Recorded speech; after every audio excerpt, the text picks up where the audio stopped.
এবং তারা ঘোষণা করেছে পুলিশকে মারতে পারলে 10,000, অর্থাৎ তাকে যদি বাড়ি দিতে পারে আর মারলে তাদের কি ছিল সেটা আমরা এখনো পাই নাই তথ্যটা। তারা এইভাবে তারা যেখানে বাড়ি বাড়ি তল্লাশি করেছে, অর্থাৎ তাদের উদ্দেশ্য ছিল পুলিশকে ডিমোরালাইজ করা।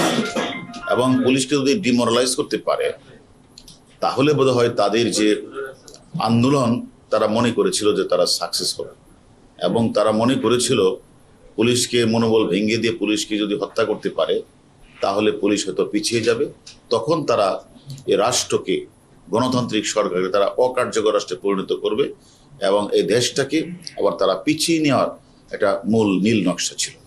তাই আমি মনে করি বাংলাদেশ পুলিশ আমরা অত্যন্ত মনে করি যে আমরা সবসময় মনে করি যে আমরা দেশের জন্য, স্বাধীনতার জন্য আমাদের পুলিশ আত্মাহুতি দিয়েছে।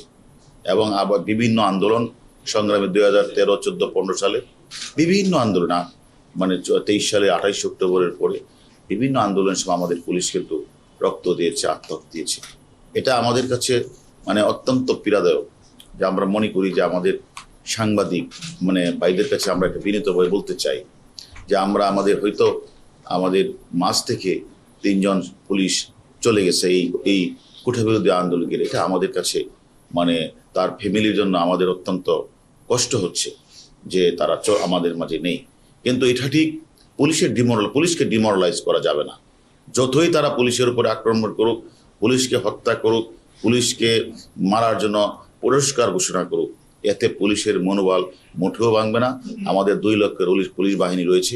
আমরা সামনের দিনগুলিতেও যারা আমাদের পুলিশকে হত্যা করেছে, সাধারণ মানুষকে হত্যা করেছে, এবং আপনারা জানেন গাজীপুরের মেয়র জাহাঙ্গীরের যে বডিগার্ড তাকে ঝুলিয়েও তারা হত্যা করেছে। এবং আমাদের রাষ্ট্রীয় যে গুরুত্বপূর্ণ স্থাপনা আপনারা জানেন, স্বপ্নের মেট্রোলে তারা আগুন লাগিয়েছে, এবং সেতু ভবন, ডাটা সেন্টার, বিটি ভবনে তারা আগুন লাগিয়েছে। আমরা বাংলাদেশ পুলিশের প্রতিটি সদস্য আমরা বিভিন্নভাবে ডাটা, আমরা আমাদের মোবাইল ফোন এবং বিভিন্ন ধরনের ডিজিটাল ডিভাইস সবগুলি আমরা অ্যানালাইজ করছি, ভিডিও ফুটেজগুলি আমরা অ্যানালাইজ করছি। আমরা মনে করি অনেক বিএনপি জামাতের গুরুত্বপূর্ণ সদস্য যারা হত্যাকাণ্ডে অংশগ্রহণ করেছে, হত্যাকাণ্ডের নেতৃত্ব দিয়েছে, অর্থের যোগান দিয়েছে, আমরা তাদেরকে আইনের আওতায় নিয়ে এসেছি এবং তাদের মোবাইল ফোনে আমরা সেই সকল তথ্য আমরা পাচ্ছি। আমরা এই তথ্যের ভিত্তিতে আরও যারা বাংলাদেশের যেখানে লুকিয়ে আছে সেখান থেকে তাদেরকে ধরে এনে আমরা আইনের আওতায় এনে বিচারের মুখোমুখি আমরা তার করাবই। এবং আমি মনে করি যারা এই ঘোষণা দিয়েছিল তারা টাকা দিবে পুলিশকে বা ছাত্রলীগকে বা সাধারণ মানুষ পেটাতে পারলে, তাদেরও আমরা গ্রেপ্তার করেছি। যারা পুলিশ সদস্যকে পিটিয়ে হত্যা করেছে তাদের 6 জনকে আমরা গ্রেপ্তার করেছি। আমরা মনে করি যারা মেট্রো রেলে আগুন দিয়েছিল সে সকল চক্রের সন্ধান আমরা পেয়েছি। আমরা তাদেরকে শীঘ্রই তাদেরকে গ্রেপ্তার করে আমরা আপনাদের মুখোমুখি করব, আইনের আওতায় আমরা নিয়ে আসব।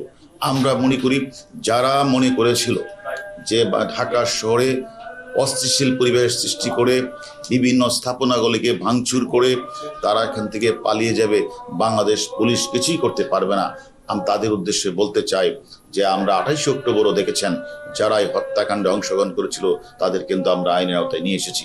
এবং এবারও যারা রাষ্ট্রীয় স্থাপনা থেকে শুরু করে সরকারি বেসরকারি আগুন দিয়েছে, জ্বালাও পোড়া করেছে এবং সরকারি অনেক সদস্যকে তারা আহত করেছে এবং বিভিন্ন জায়গাগুলিতে তারা আগুন লাগিয়েছে, প্রত্যেককে কিন্তু আমরা আইনের আওতায় নিয়ে এসেছি। আমাদের জিজ্ঞাসাবাদ চলছে, তাদের জিজ্ঞাসাবাদে আমরা অনেক গুরুত্বপূর্ণ তথ্য পাচ্ছি। আমরা মনে করি এই তথ্যের আলোকে আমরা অন্যদেরকেও আইনের আওতায় নিয়ে আসতে পারব।